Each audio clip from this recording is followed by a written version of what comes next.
Hey there, CYDM here, and welcome to my channel, Tropang CYDM channel. I'm excited to share awesome content with you, so sit back, relax, and enjoy the ride. Don't forget to subscribe for more opinion videos every week. Tunghayan po natin ang balita ngayon. Disclaimer: the views expressed here are my own and do not represent the views of any organization or network. All opinions and analyses are provided for informational purposes only and should not be considered as advice or endorsement or news. Trump, todo papuri kay Marcos Jr. Matapos makuha ang nakakainsultong 1% na tawad.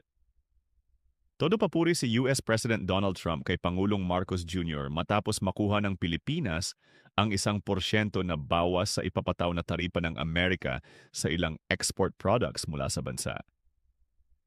He's a very tough negotiator. I used to like him better than now. He's too tough.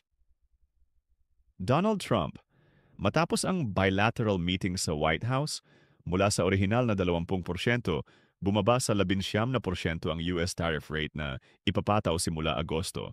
Isang desisyong binida sa publiko ng parehong leader. Pero para sa ilan, nakakainsulto raw ang maliit na tagumpay.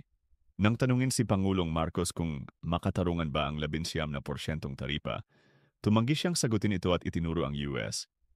It is not our decision. It is not my decision. That number doesn't come from the Philippine government.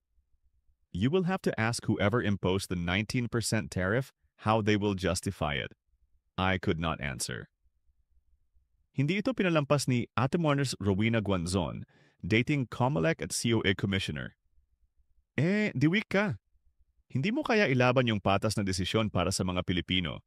Sayang gastos.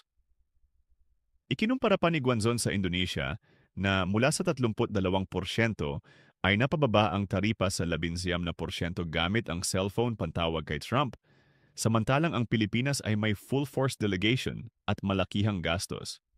Itong presidente ng Indonesia, load lang gastos, yung 32% tariff nila ginawang 19%.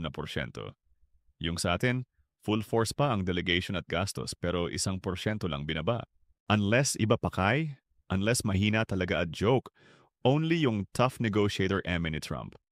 Maging si dating Senador Ping Lacson ay pumalag, 19% versus 0% tariffs ay tiyak na hindi ang pinakamalawak na pagtutulungan sa pagitan ng mga dekada ng mga kaibigan o mga kaalyado tulad ng US at PH. That proposal is the worst insult that a host can throw at his guest. Maybe it is time for us to look for other trade partners. Habang ipinagbubunyi sa Amerika ang 1% cut, marami ang nagtatanong, papuri ba ito o panlilin lang?